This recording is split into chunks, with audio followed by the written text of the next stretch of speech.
What is good, citizens of Warframe? Hunkpain Gaming is here with you in another video about Warframe, about the dual KAMAS. Dual KAMAS, I have a very nice story about it because this weapon, it was very awesome to me when I was starting this game, the KAMA, because this is the dual version of the KAMA weapon. I mean, it was like that glorious weapon when when the melee was like, bro.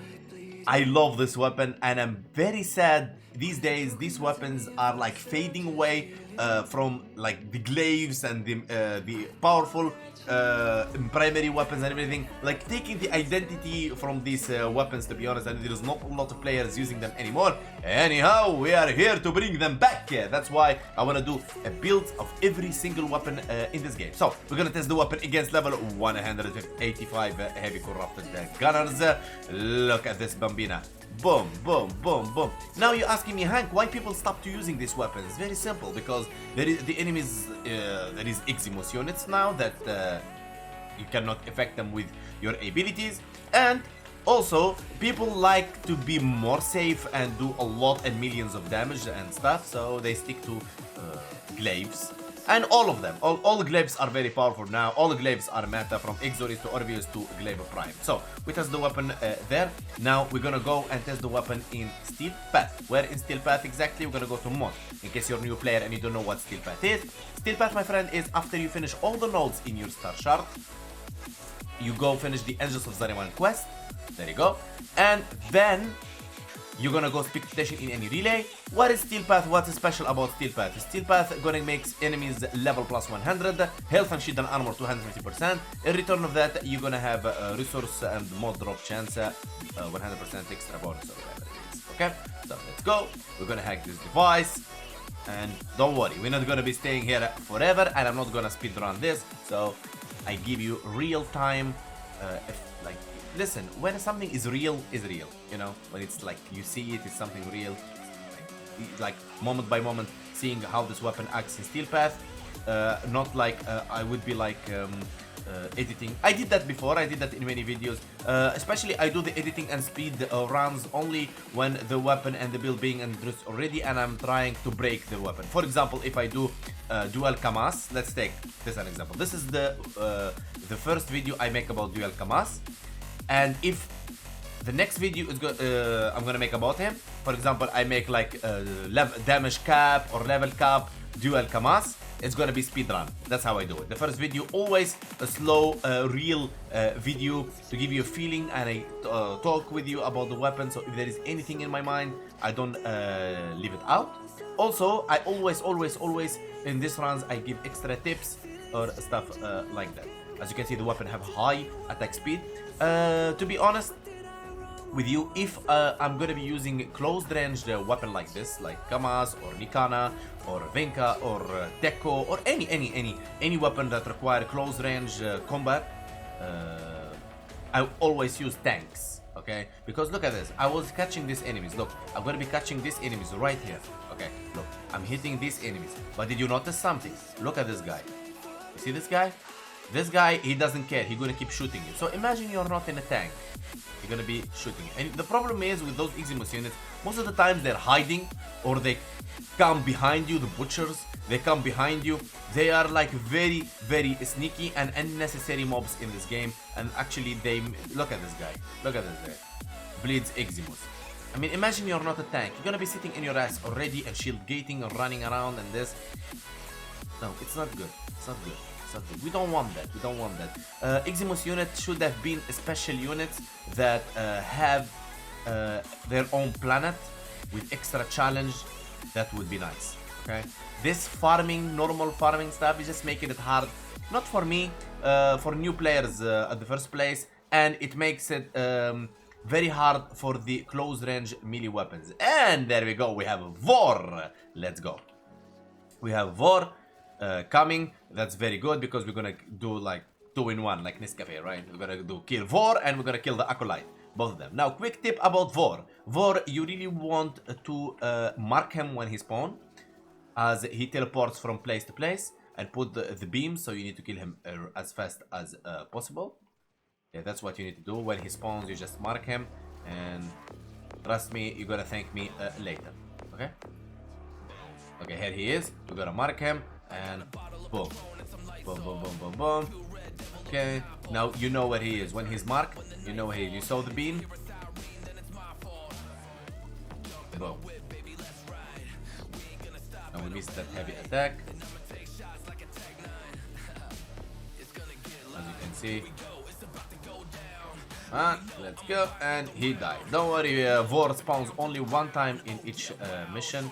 You're not gonna be spawning again and again. And he dropped for us 2 Orkin cells. And now we're gonna just wait for the Acolyte. Kill the Acolyte.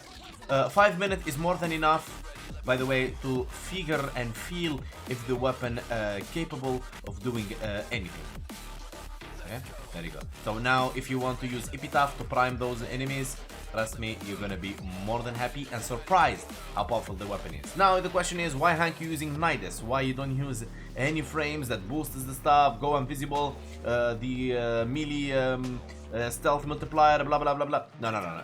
The reason I'm using Nidus is because I don't know what is your main frame. I don't know what frame you like to use the most. So I use Nidus because Nidus doesn't boost anything. He's just a frame. He's a tank. You see this? You see this? This is what I'm talking about. He just come here and start hitting you, and it's not that you're doing bad or you're playing bad or something. He's just sneak behind you because you thought you CC everything. I can't get used to those Eximus units. Okay, I still can't get used to them, that they are not affected by Warframe abilities. But there is a counter to them. There is a counter to them. You keep running around, glaving them, they all die. It's not a big deal. It's not like it's not like a DE. What they claim, like, okay, this is how we're gonna improve the game, make it so hard for players. We always prevail. We always prevail. But the problem with the game is that when DE release something like this, like the Eximus units, they think they're gonna make the game more fun, but actually no.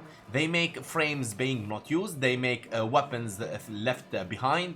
They make weapons die. They make weapons only very few weapons. Meta. That's what they do.